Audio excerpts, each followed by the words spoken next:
establish best practices and share really core information with each other and collaborate across our region.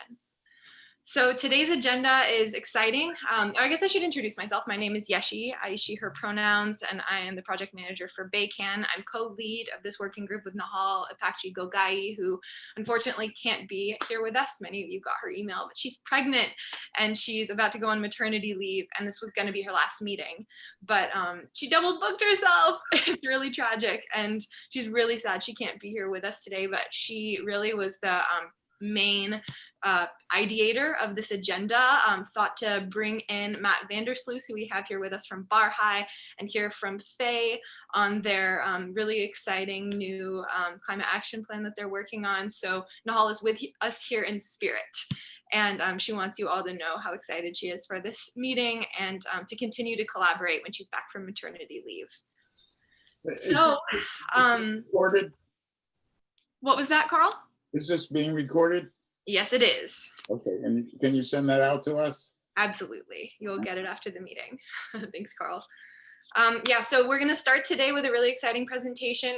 It's actually a training from Matt Vandersloot from Bar High. I'm going to introduce him and Bar High in a moment. We're going to be the first group to ever receive this training. We're going to hear from Faye on their work with the climate action plan they've been working on. We're going to have some time to go over what you all reflected back to us in the survey around what we want to focus on for the year, talk about key focus areas for the year ahead, and end with some breakouts to get rolling on potential projects that we can work on together as a working group. So lots ahead of us. Let's dive in. Without further ado, I want to introduce Matt and Bar High. For those of you that aren't familiar, Bar High, the Bay Area Health Inequities Initiative, is a nonprofit that works at the intersection of health equity, economic opportunity, racial justice, with strong community partnership model that I'm really interested in. They, in 2020, partnered with the coalition Rise Together, which is the region's coalition of nonprofit and community partners who joined Bar High as their community arm focused on economic opportunity. And they've also been focusing on amazing work to address COVID's inequitable impacts, including developing a COVID response and recovery platform, which I know we'd all love to learn more from, and maybe we'll talk about or explore later in the meeting. Bar High has just hired a new climate resilience and environmental justice staff person, Vinita Goyal, who I know we hope to do more collaborating with in the future. Before this point, Matt has been really pointing the public health and climate change arm of Bar High. And they developed this really exciting, meaningful community engagement best practices brief, which they have yet to even release. And we're lucky enough to be the first group of people to get a preview of the contents of the brief and receive this training from Matt, who is one of the brief's lead authors. Matt Vandersloot is the Director of Health Equity Policy and Planning at Bar High, and he oversees the organization's Bar High represents? The Bay Area Regional Health Inequities Initiative. Thank you. That's what it stands for. And where was I? He also, he has been leading the organization's 5 member policy teams, and until recently led the organization's work at the intersection of health equity and climate change. And prior to working at Bar High, Matt worked at the Greenbelt Alliance, where he led the organization's efforts to promote sustainable, inclusive development patterns, serving as deputy director, and also managed the climate policy program for the Planning and Conservation League, which is a statewide nonprofit in Sacramento. So Matt has done a lot of incredible work. We're so lucky to have him here to share this exclusive training with us on their new brief, and I'm really excited to welcome him into this space and hear what he has to share with us. So without further ado, I'll pass it over to Matt. You have the ability to share your screen if you have a presentation, and we'll have about 30 minutes to enjoy this training and learn so much. Welcome, Matt. Fantastic. Thank you so much, Yeshi. I really appreciate the warm welcome. Can you hear me at a normal volume? Wonderful. Yes. That's great. And I have my phone as a backup paused. So if for any reason my internet flakes out on me, just give a holler and I can pick up the phone. Okay, so let's see. If I do this, do people just see slides?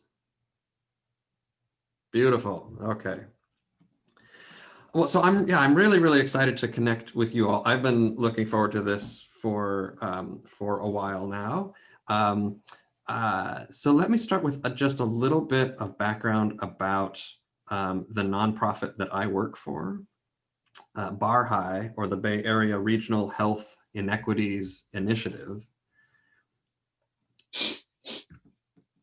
So BARHI, again, a nonprofit, started about 20 years ago with the mission of transforming public health, the public health practice, to eliminate what people refer to as health inequities. The organization is the coalition of local public health departments. So we have 11 of these organizational members. Each county's public health department, the city of Berkeley has its own public health department, and Santa Cruz is an honorary member. And so for 20 years, this group of folks has been coming together to change how the Bay Area thinks about public health, acts on public health, and how we solve the major disparities in health outcomes that exist in our region by race and ethnicity, by income, etc. And as Yeshi was mentioning, about a year ago, we integrated another organization into BARHI that some of you might be aware of, called Rise Together.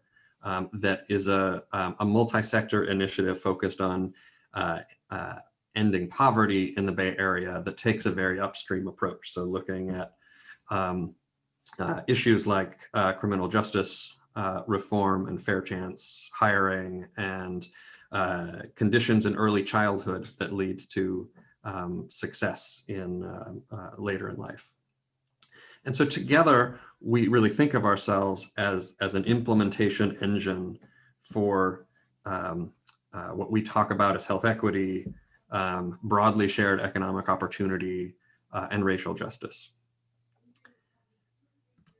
And as thinking about who BARHI is and what we do, this is a map of the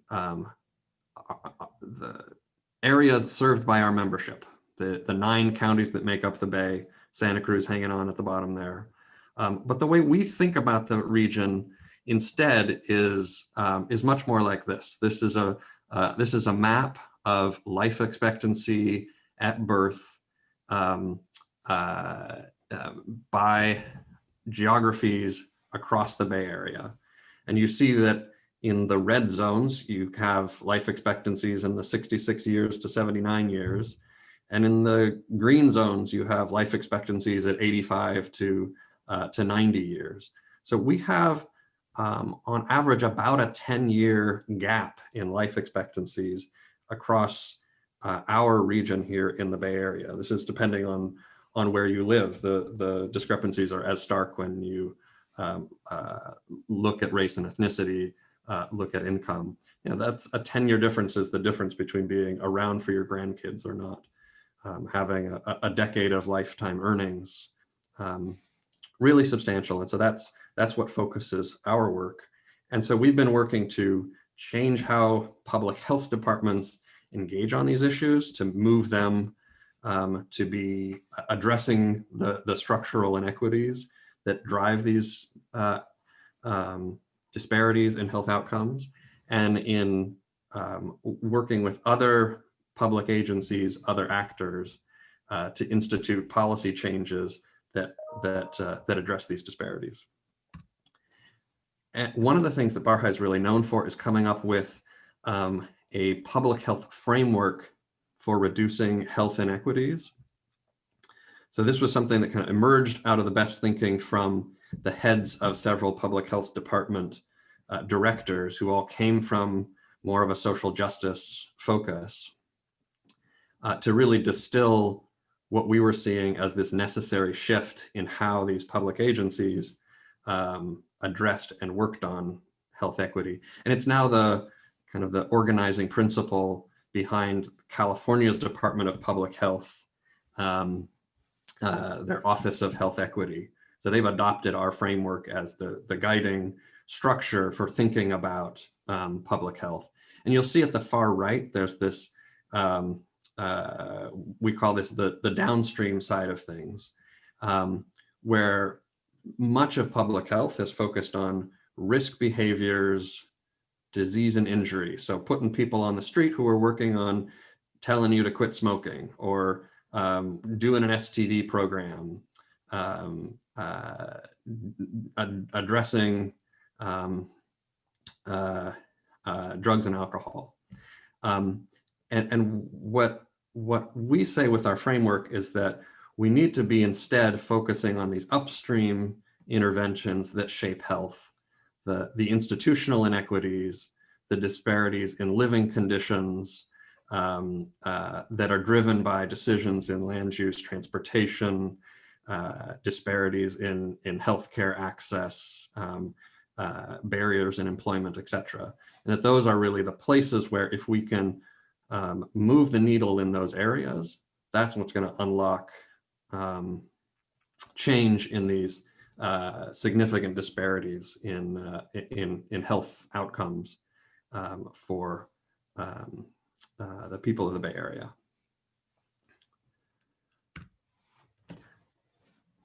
So with that as prelude, Barhai has been working on a variety of what we call the social determinants of health, these major issues that shape lifetime health outcomes, such as inequities in our housing system, inequities in our economic systems. And for the last 5 or 6 years or so, we've been building up our practice in climate change and community resilience. And one of our major points of engagement was in the Adapting to Rising Tides process, where we worked with some folks, particularly Allison Brooks at BARC, to essentially create a small add-on to the Adapting to Rising Tides process, where we piloted deep community engagement in a few communities in the Bay Area, where we helped essentially broker the bringing together of public agencies and equity-oriented community-based organizations to demonstrate how within that process, doing that sort of work could result in substantially better information to inform the planning process and strengthening the capacity of both the nonprofit organizations that were participating and the government agencies that were participating. And I think because of that engagement, we've had a variety of folks come to us and say that they would really like to have some of the thought work that came out of that process and other thought work from the organization distilled into something that could be a resource for all of the folks around the Bay Area, like yourselves, who are working to more deeply integrate equity into the climate resilience and climate planning world. So because of all of that, we have been crafting a toolkit, super cool toolkit that we're calling Farther Together, 7 Best Practices for Engaging Communities to Create a Healthy, Resilient Region for All. Hot damn. We've been putting this together over the last several months with a little delay in our process because of a global pandemic that turns out lots of public health people need to work on. We're really excited about it.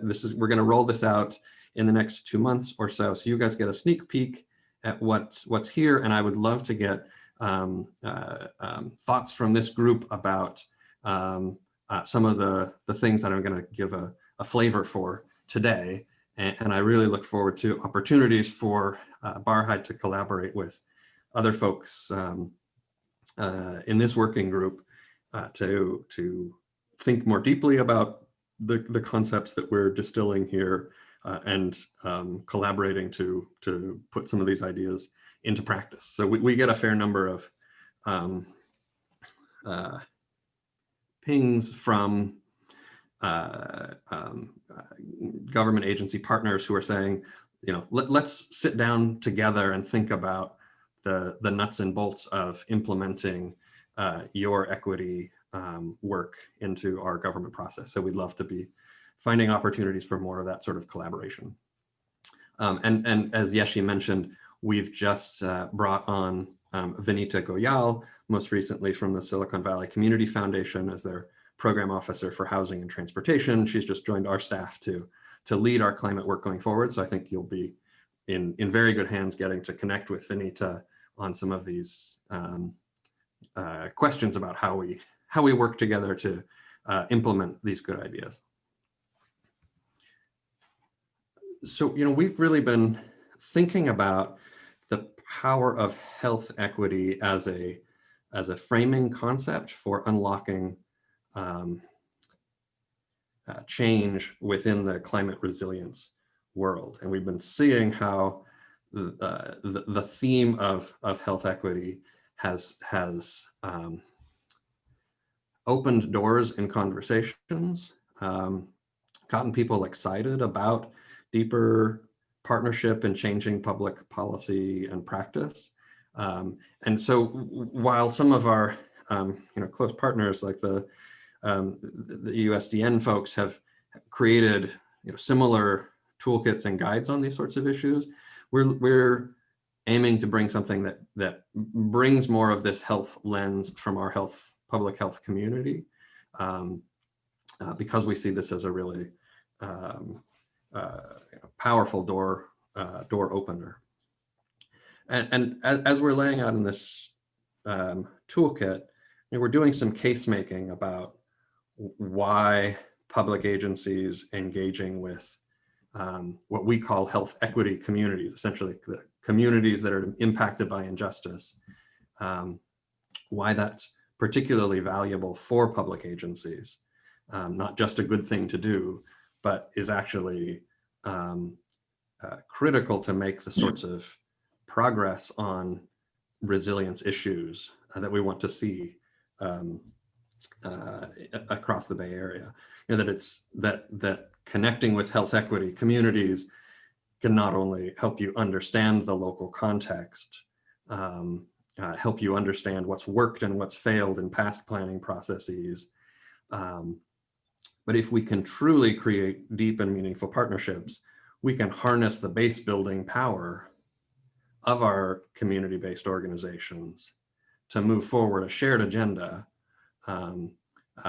that we won't be able to accomplish if we're working in our silos of government sitting on one side of the table, community sitting on the other side of the table, and not much getting done on what is one of the existential issues of the 21st century. So that's kind of why we've come up with this framing around farther together, centered on health equity. One of the other things we've done is we've brought in some voices of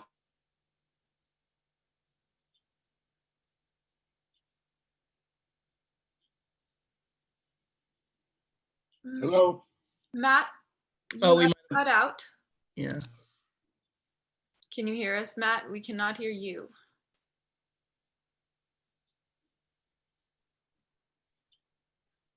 Uh-oh. He said he had his phone as backup. Hang tight, everybody. Let's see.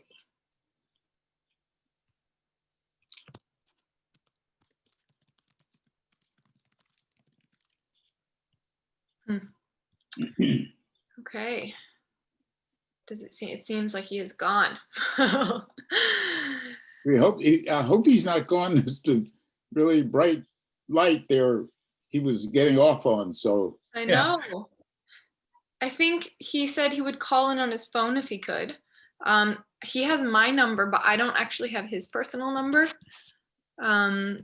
So, although it is in his email.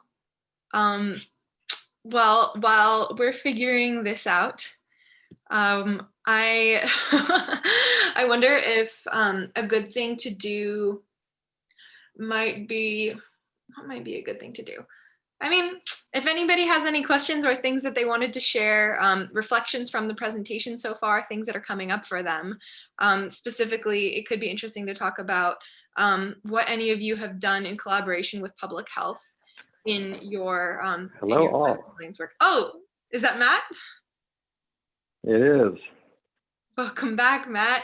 Did something crash? Thank you.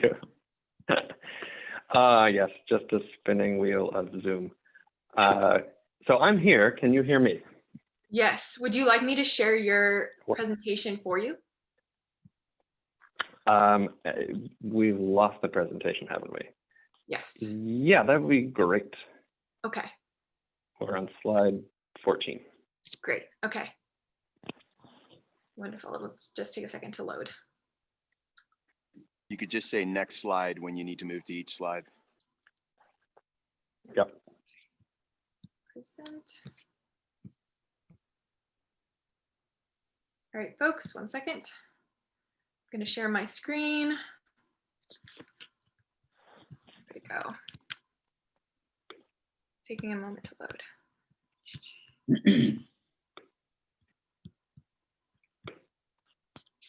Okay, can you see my screen, Matt? I'm gonna just share it. Oops.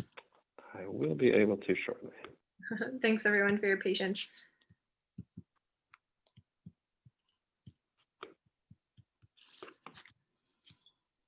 In the meantime, if folks have reflections or thoughts that they want to add to the chat to be in dialogue about the presentation, please add them.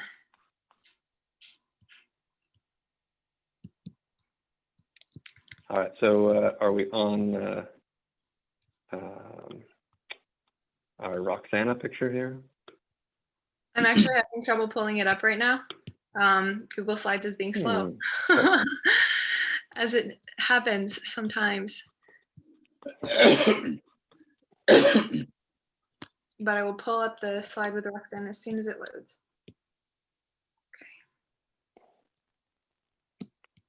Okay, it says the host has disabled screen sharing, so. Yeah, that's because you haven't been, can make your number co-host, but for now I have it open and I am going to change the slides. Beautiful, here we go. Okay, great. All right. Okay, and we're back in action. Yes, okay. So next one here. So what we've done for this is we've distilled down to these 7 essentially major steps in a resilience planning process. And I'll give some highlights from here about the rest of the material that's captured within these buckets. So next slide. And the other component is these kind of perspectives from local resilience leaders. This is one that I'm particularly moved by from Roxana Franco from Nuestra Casa in East Palo Alto, who says, if you want an inclusive process, you need to include funding in your budget for local community groups to collaborate with you. Please value our expertise, our local relationships, and our time. Don't hire consultants and then ask us to do the work for free. And I think that that is better said than anyone in the you know. Oh, hello, Roxana, if you are there. Well said. Better than what most of us in the policy world could actually put it. Next slide, please. So what we've captured in this report is, under a big banner like budgeting for effective community engagement, we highlight some of the major components to implementing that concept. And we've included some examples from planning processes around the Bay Area that exemplify one component of what's captured in in a particular category. So just to give this as an example, I think one of the things that we've landed on as one of the most essential components that's so often lacking in our resilience planning efforts in the Bay Area is the resourcing of an equitable community engagement component. And so I think this group has already done a lot of talking together about the importance of contracting with CBOs. Some of the other things that we're highlighting are around the contracting process itself and the opportunities that exist to improve contracting so that it's easier for local CBOs to participate, and particularly from our experience seeing that small CBOs often don't have the sort of administrative staffing that allows for dealing with the complexities of government grants. And if those government grants are of a small enough size, it can put a significant strain on the CBOs. And so there's a lot that can be done to simplify contracting processes to improve that process with the CBOs. As an example of that, MTC has created some multi-year contracts with CBOs for community engagement to support Plan Bay Area, a 4-year process. And so those CBOs, although it's not substantial enough funding, they can make some better staffing decisions, knowing that over several years they will have this funding commitment from MTC. Next slide, please.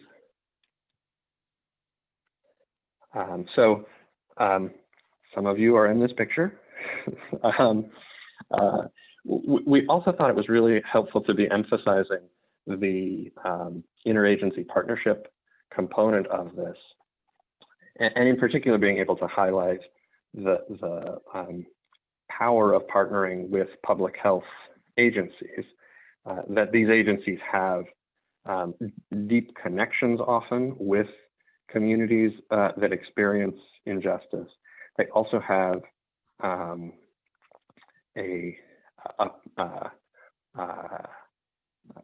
orientation, kind of a philosophical perspective about thinking about the underlying inequities that might be driving different outcomes for different communities. And they often have the data and analysis components that can be extremely helpful in this process. So they may have data sets that help identify disparities within communities, and they may have analytical abilities and tools that the planning department may not have at their fingertips that can help expand the reach of a particular planning process. Next slide. Next slide. Jumping ahead here. So on one of the next phases of the process around making engagement activities accessible and relevant for all, a lot of these things we've known for a very long time that they're essential to do, and we still fall short in doing them. So we wanted to capture some of those key elements. I'm not going to highlight them all here, but just highlighting that we have an example from Nuestra Casa about a really interesting environmental justice parent academy that they created to help their membership better understand the impact of climate change on their livelihoods, essentially raising the capacity of individuals to participate in the process, and at the same time using that process to gather feedback on a particular essentially resilience planning effort in their communities. A no wrong door approach is this idea that so often in our planning processes we come with a relatively narrow lens or perspective, right? This is our housing element. So if you've come here today, the only questions we're going to entertain are about the statutory obligations the jurisdiction has to comply with around our long-range planning for housing. Similarly for climate planning, we're only looking at impacts on our community from changing climatic conditions over the next 40 years. I think, and a no wrong door approach is instead saying, you may have people coming to your planning process that have a much, much different perspective about the issues that are being discussed. And that if we can find ways to accommodate that within our community engagement processes, it can lead to much richer outcomes, and it can lead to a much more engaged community, and that can create much more momentum for implementing the best ideas that come out of a planning process. So for example, a community member might say, look, what really matters to me is issues around jobs, and our drinking water is having this really bad problem right now. So a no wrong door approach would be figuring out how do we have this much larger perspective on a set of issues and stressors in the community that might actually relate to our long-range climate planning, and how do we connect people to the resources they might need if the issue that they're bringing forward isn't actually the one that's can be addressed by the planning process that we're under. So having a way to connect community members to people who can really help them address the issues they're working on. So next slide. And next slide here. One of the things that we thought was really helpful and interesting on this theme of interconnected issues, and creating a broad frame that as we're thinking about vulnerabilities and assets, to be able to think and name inequities within that planning process. So this is just an example of kind of a related piece of work that BayCAN is working on in the housing space, helping people think about racial equity in housing, and identifying many of the kind of issues in that space and how that has differential impacts depending on race. This is one example, just looking at Black and white communities in the Bay Area. I think bringing in some of these broader frames into the conversation can be really powerful for connecting with individuals where they're at as we move to a conversation about how climate differentially impacts different communities. Next slide. And next slide. And next slide. All right, so I wanted to hop over to the last section of this toolkit, which is our recommendations for policymakers. 3 big recommendations.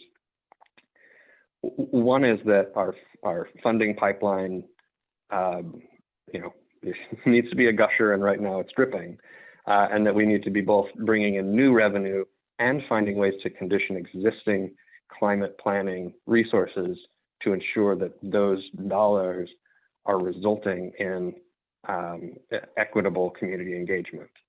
We also need to be creating this enduring infrastructure where our public agencies have equitable engagement baked into their vision, their agency budget, their staffing structures, the work plans for their staff, that the agencies are taking actions to create sustained funding for CBOs so that they are not trying to rapidly scale up and scale back down their own operations at the CBO.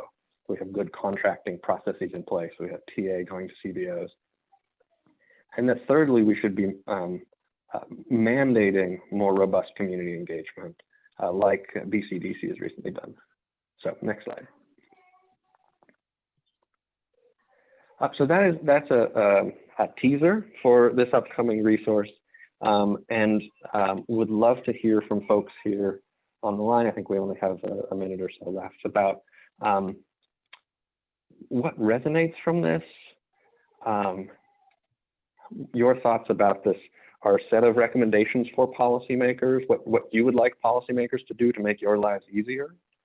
And if you have any local examples where we've been able to have some success in equitable community engagement in resilience planning that we might want to highlight in this report. So the 3 big questions: would love to have hear from maybe one or two people, and then make myself available for folks to follow up with me and share directly. We can have one-on-ones. Well, I'd like to get, this is Carl Anthony. I'd like to get in line. You're at the front of the line, Carl. Go for it. Okay. Well, I'm from an organization called Breakthrough Communities, and we have worked with the with your organization, your statewide, I mean, your Bay Area wide organization for, I don't know, about 10 years, off and on. We were responsible for the creation of the Six Winds Coalition, which has led to an MTC outcomes that you have been talking about a few minutes ago. We're now wanting to focus our energy on getting the school system, the Bay Area school system, in alignment with this group, meaning all the schools that could be participating in the learning and working with community-based organizations who have, schools have budgets, and they also have time, and they're preparing the next generation of people to work on these issues. So we wondered if you have had any connections with the school systems and have any ideas about how that can happen. It's a great question, Carl. I haven't had much deep work. One of the things we thought we might highlight in here is the Y-Plan engagement. MTC did a pilot with Y-Plan around the Horizon Initiative, part of the third round of Plan Bay Area. So we'd love to talk more about that. Maybe we can find a time offline. Fine. Wonderful. Well, thank you so very much, Matt, for joining us for this meeting and offering your incredible wisdom. This resource is going to be so helpful, I think, for climate planners and other professionals in our field. So this, I feel really like this was an amazing opportunity to get a sneak peek of this resource. And again, everyone should feel free to reach out to Matt with follow-ups. And I know Matt was saying they're looking for feedback. So as much as that collaboration and info sharing wants to happen in the chat, please share your info. And Matt, is your contact info available, or can you put it in the chat so folks can reach out to you? Yeah, I'll put it in this chat, and the last slide here is my contact information as well. There we are. Perfect. Great. Well, if folks want to write that down quickly, thank you again so very much, Matt. And because we are needing to keep in time with our agenda, I'm going to move us along swiftly to our next presenter. So excited to welcome Hoi-Fei Mok, one of our original members of the Equity Working Group, to share with us some information about the amazing work they've been doing with their Climate Action Plan draft, which is deeply founded in equity. So I'm going to stop sharing my screen 1 second. How do I stop sharing?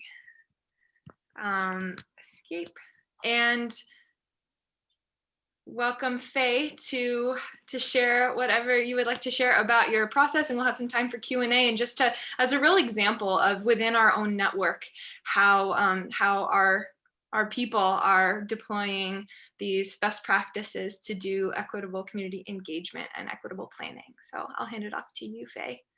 Thank you.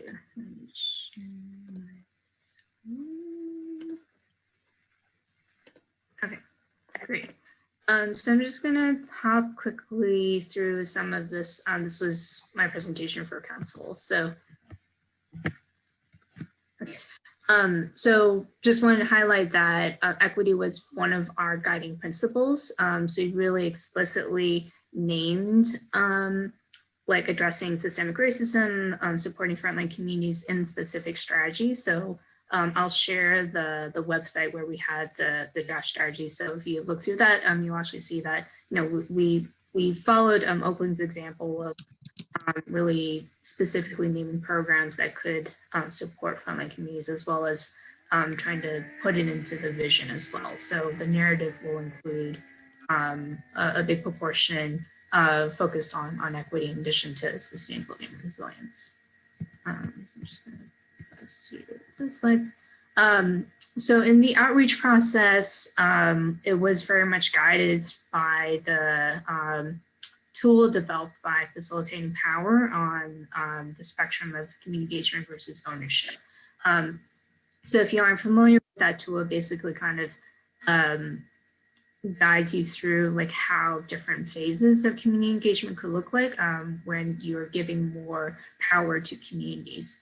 So it's really helpful for me to kind of like look at, okay, like understanding where Susanna was at and how I could push to further that.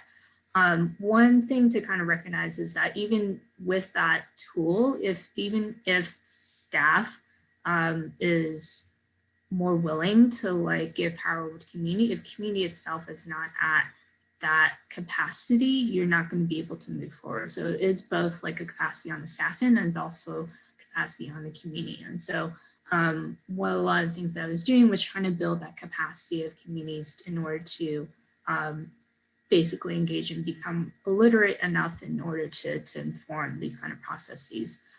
So I started out with a lot of one-on-one meetings and small group meetings with various different leaders and from the indigenous community, faith leaders, labor organizers, businesses, schools, basically just trying to start out with like an assessment of where folks were and in order to build those relationships, in order to kind of continue to build that capacity. So I spent a lot of time just kind of building that database of those contacts, as well as trying to do some of the capacity building with like this tool with the climate board games as a way to kind of introduce the common action plan for so you see some photos here with the elementary school and the high school when we're still doing things in person earlier this year. We did also host two different CAP workshops. One was in person back in February, where we had about 90 people participate, and then the second one in October, which was virtual, where we had 55 participants. So I think from that, it indicated to me that there still was a lot of interest from folks, even though with the actual level of participation online didn't quite match. I think, you know, we were competing with a lot of things between the elections and COVID and life. So I don't think that the actual number is an indication that they weren't interested in it. I think, you know, it's just very difficult right now to get people's attention. My tactic with the virtual, with the second workshop was to have people break out into different sector-based groups. So based off of my relationship building early in the year, I tapped a couple of community leaders to be facilitators for those different breakout groups so that they could have more focused conversation and really talk about how, say, like residents versus businesses could really own particular projects and feel like they are really taking part in the plan and then helping to implement it. So that was theory. The feedback was that some of the questions weren't quite guided enough for them to think about this. I think also the level, again, of people's awareness of how they could really participate is still not quite there yet. So I think still needs a lot of more capacity building on the community end in order to be able to get to that. But I think like that model of having community leaders be really facilitating and taking part is a good one. Is something that I'd like to continue again. We had two different online surveys. So this was the kickoff one where we had about 200 responses last year. So just highlighting different priorities that people wanted to focus on. And then we had a second one on Consider It, which actually looked at the draft strategies. So we had 105 participants in total, and you can actually see the responses on the website. So I'm actually going to go to that website now so you can see it. So I really like this platform, and I've been trying to promote it to other folks too. So cities have Fremont and Alameda County are also, Fremont is moving forward with their, with this platform as part of their plan, and Alameda County is considering it. So some of the things that I think is great about it is that the transparency of it, so you can actually see how people voted, and they are able to look at different comments on that particular strategy, and people can vote on it and kind of comment. So it's kind of an interactive platform for people to asynchronously, just submit their feedback. There is a little bit of a learning curve in terms of learning how to use it. So for folks who are maybe less tech savvy, it may not work quite as well, but I think, overall we did get good engagement on it. And we did have a Spanish and Chinese version as well. And that didn't contribute to the cost of the platform. So overall, we paid $3,500 for the whole thing with 3 different platforms. So I really enjoyed using, going through and consider it to have this available. And I think that we'll yeah, like I recommend using this. That also reminds me that in addition to the English and Spanish workshop that we held, we also had a Chinese workshop where we talked about these types of issues as well. And that also spurred the creation of a Chinese specific WeChat group to try and organize Chinese speaking residents within San Leandro. So that's some of the work that I've been doing. And yeah, I'll just open the questions now if you want to ask me. Could you say that your name and your organization?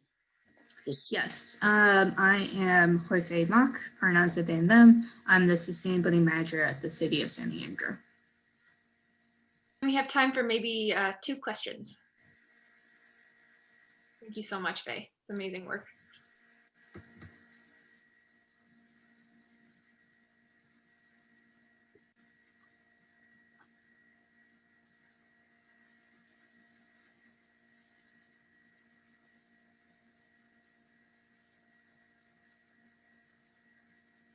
Was there, looking at the results that you got from the survey and the workshops, was there anything that surprised you that people brought up that hadn't already kind of been in the scope of what you all were thinking?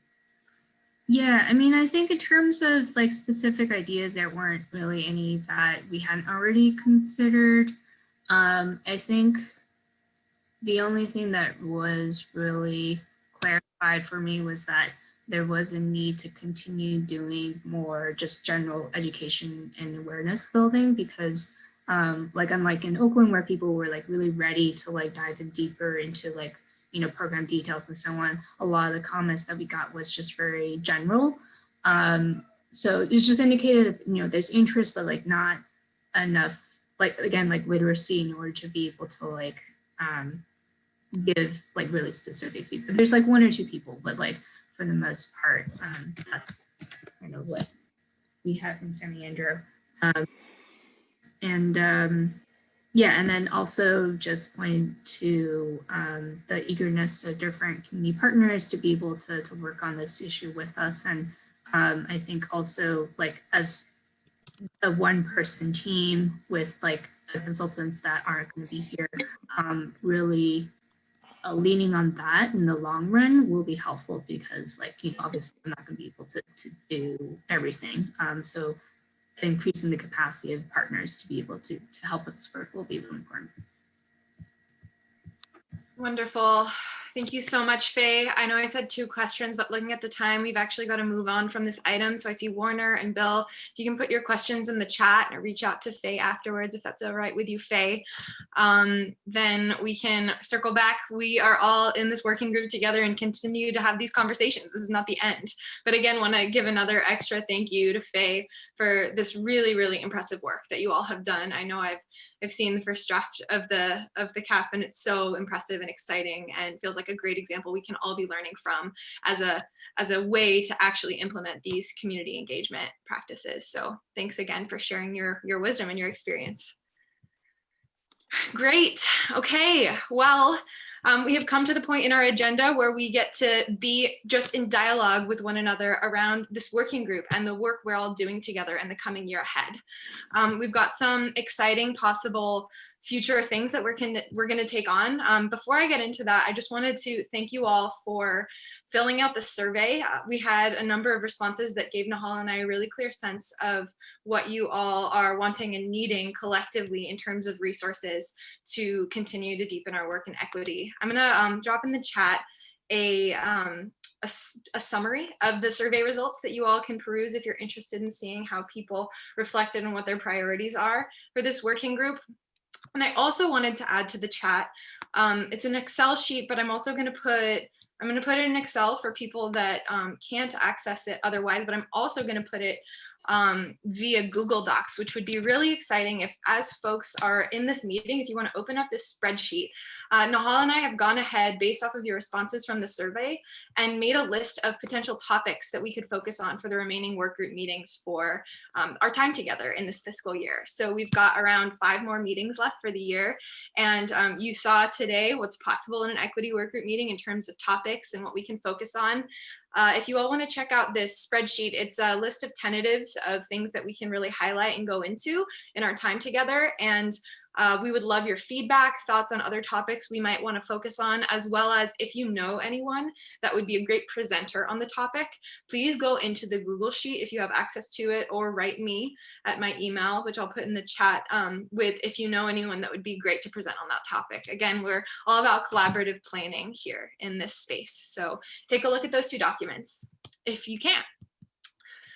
With that, I'm going to go ahead and share my screen briefly and show you all what, based off of the survey and where we're at as a working group, Nahal and I came up with a couple operating principles for what we are thinking we're going to move with as our way of operating as a working group this season. So can you give me a thumbs up? You can see this slide.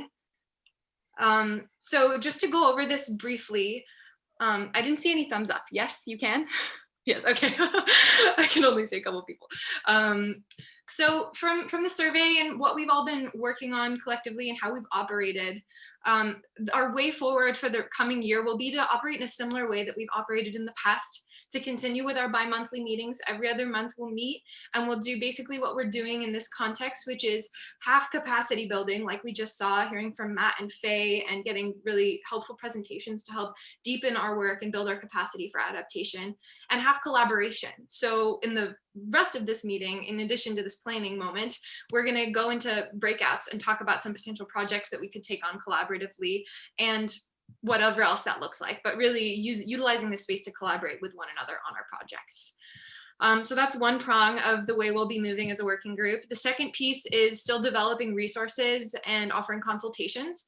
Last year, that was something that we did. We developed the Equitable Adaptation Resource Guide that is still available to you all, that compiles the best, most useful, what we think, equity resources in the adaptation space. So that was an example of a resource we made. We offered a training, and this year we'll do similar work, and are even considering offering one-on-one consultations with members. That means you all, to look at your projects and offer insight on how to either utilize the equity resource guide or begin taking next steps to continue to make equity real in your work. So that's the second prong of what we'll be doing. And the third is potentially launching some subcommittees to advance concrete projects, which is really exciting. In the survey, a number of you reflected that you'd be interested in joining a couple of them. And so that'll actually be what the focus of our breakouts today are going to be for this meeting, is hearing from 2 potential folks that are leading the way on potential subcommittees, one being Sarah Church on the Just COVID Response and Recovery potential subcommittee. Again, we need people to actually join them for them to become subcommittees. But the idea is that if you do, or if you are interested in joining the breakout, then we might form these subcommittees after. And I'm going to give a little bit of a preview of each of these subcommittees, and the other one being a regional equity policy subcommittee potentially that Hannah Duress is suggesting. And then if you can all put in the chat which breakout rooms you're interested in, then Bruce will begin sorting us.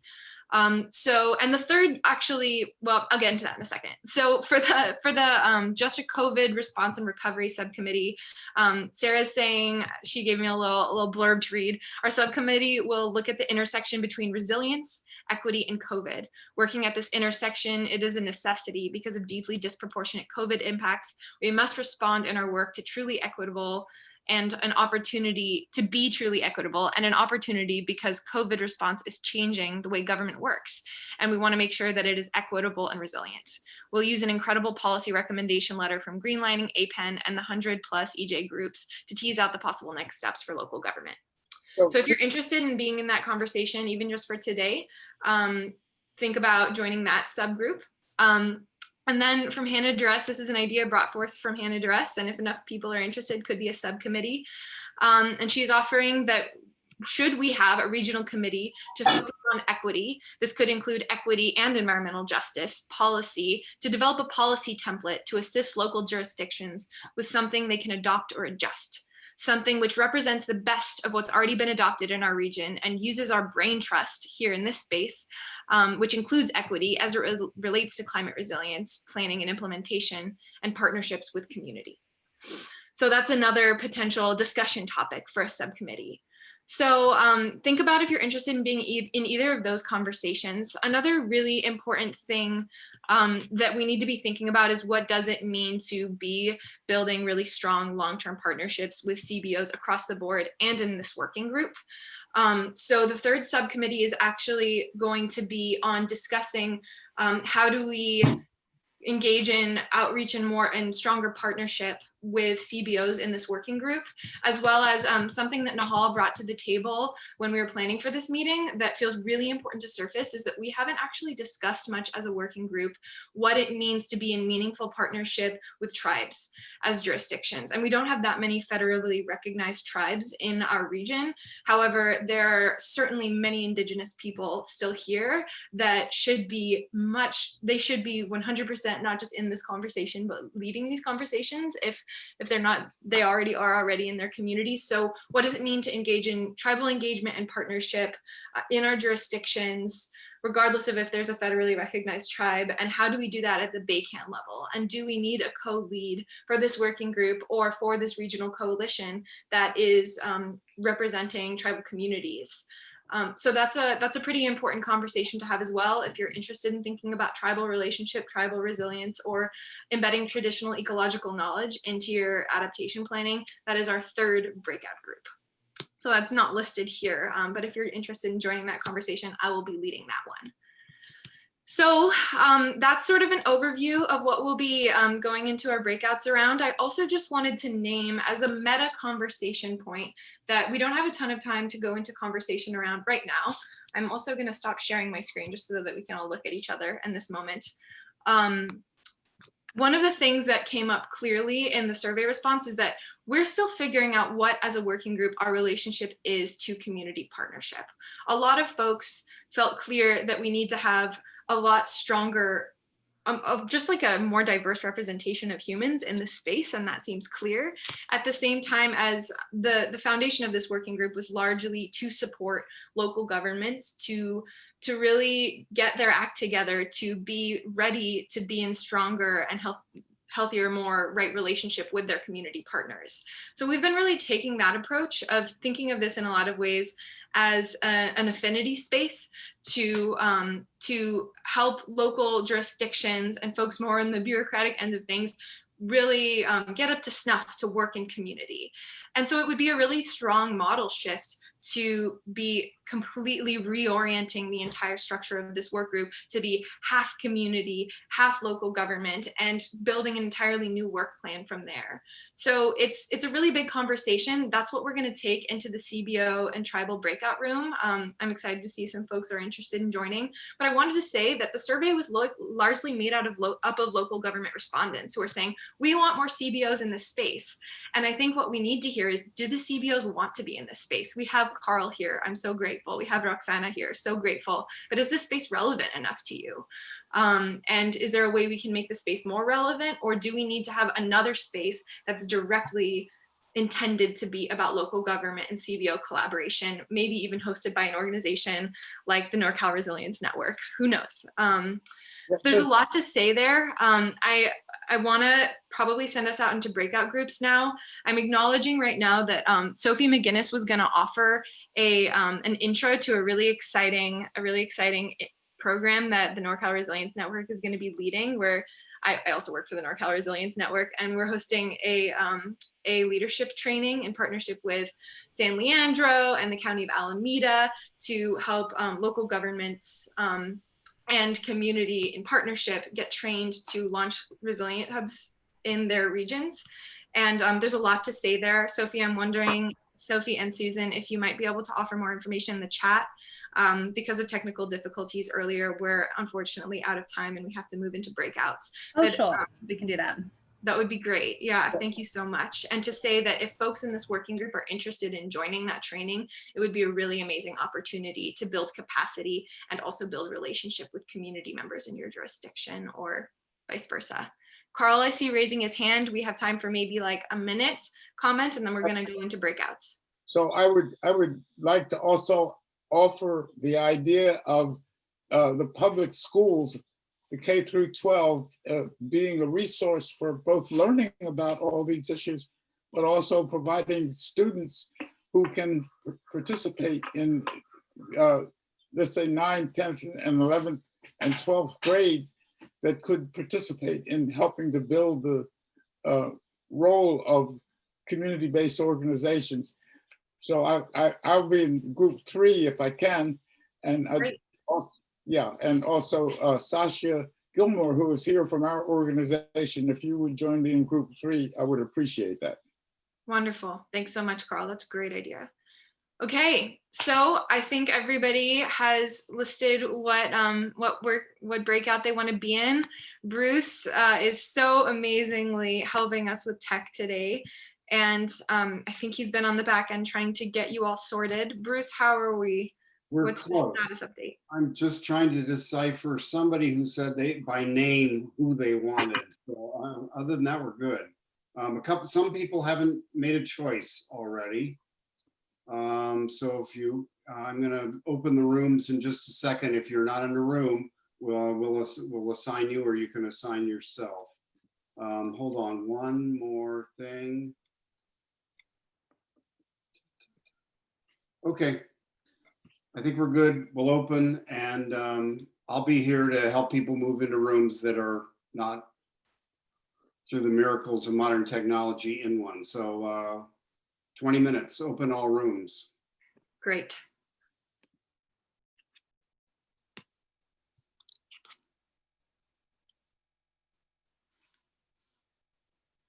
Bruce, are some of us staying in this main room?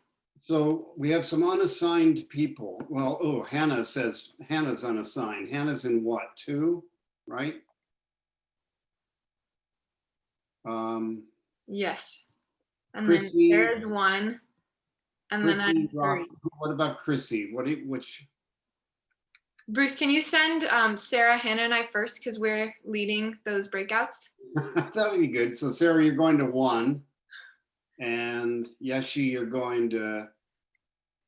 And just timing wise, Bruce, we have more like 15 minutes for this item, so that we can come back and do just like a small wrap up. Okay, so so 11:40, so 11:55. Yes, that would be great if you could. Okay, I'm going to assign these other, or see what these other people want, but you I can asked for the CPO and the tribal group, Roxana. I'm sorry, Roxana, Yeah. tribal group, which is, give me the number. I'm slow. 3. 3. Yes, thank you. You are in 3. Thank you. How about, Yeah, hi, Bruce. I said 3, which I thought was the regional equity policy group, but I think I got assigned to the CBO one instead. okay, so instead of, you want to be in 2 and you're in 3. Yeah. Is that right? Okay. Yeah. Let me see how to do that. Move to 2. Okay, done. Okay, great. Thank you. That'd be done. Chrissy, Emily, and Jennifer. Jennifer, which one would you like? Sorry, on mute. Number 3, if possible. There you go. And Chrissy? Hannah's group, please. Which, yeah, that's the one I couldn't remember. Where is Hannah? She's doing 2? Is that regional policy? I believe so. Okay, good. You're off.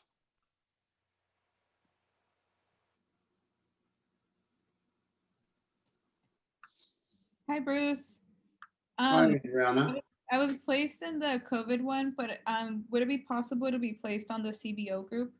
Yeah, in 3, right? So you were in 1. Mm-hmm. And hold on. Move to 3. There you go.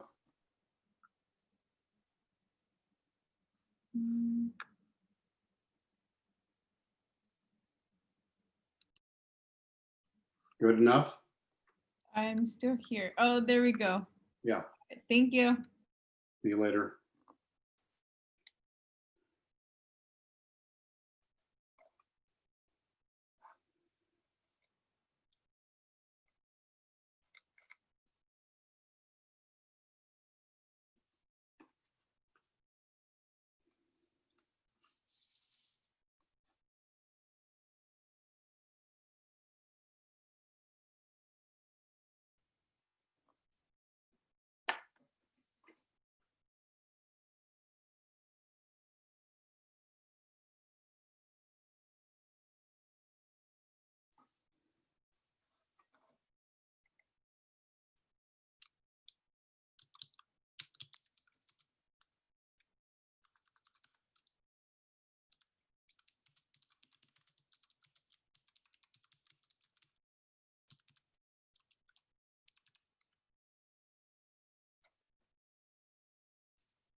All right. Welcome back, everybody. Good to see your faces. Recommend you go on grid view to see everybody as they come out of breakouts. So we are 1 minute away from completing our meeting. If people just want to throw in the chat any key takeaways from their breakouts, and maybe we could just hear quickly from Sarah and Hannah whether or not what any next steps are very quickly from your breakouts. Yes, we had a great conversation, and someone will be doing a first pass at interpreting the letter that I mentioned for local governments, and then we're gonna bat it around within the group and ultimately present to BayCAN. Recommendations for just COVID and resilience responses. We had a very exciting sort of pre-conversation to some extent. And I think what's important is that we learned that people are interested in this topic. So we are gonna have a follow-up meeting. We can just invite the entire, we wanna do it at a separate time than our normal BayCAN meeting, so we'll have more time. I think so far what I've learned is that the localities don't seem to have an equity policy in place. It seems like San Leandro is in the lead right now. So part of the idea would be to see if we can bring together some policy material that could then help the localities move forward and be more coherent in how they're approaching equity, especially in our climate resilience areas, but in general. It's very exciting. Thank you both so much for leading up these exciting new efforts from the EWG. And maybe you can put your emails in the chat for folks that are interested in joining those conversations. From my breakout, we had a really important conversation around what it means to continue to deepen in our commitment to being in stronger partnership across government and community lines in this working group space. And maybe even coming into more of a strategy around asking our local governments to partner with a community-based organization and ask them to join these meetings with them as they work on their projects. And same to the community-based organizations to invite their local jurisdiction to join them in these meetings. And we do have funding through the Equity Working Group to support that, and would also invite local jurisdictions to financially support that. More information on that later. Again, we remain committed to doing this work as equitably as possible in process here. And yeah, so grateful to you all for your amazing thoughts and leadership. And there's a lot more work to be done. So we'll see you all in January for our next meeting. And it seems like there's going to be some exciting project work that happens between now and then. So thank you all for your leadership and for joining us today. We're excited to see you very soon. And yeah, let's be in touch.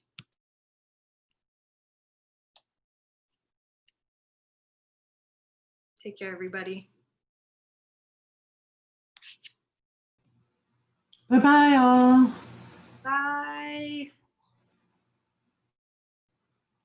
Have a great day. You too, Durette. All All right. right. Yeah. I'm going to end this meeting now.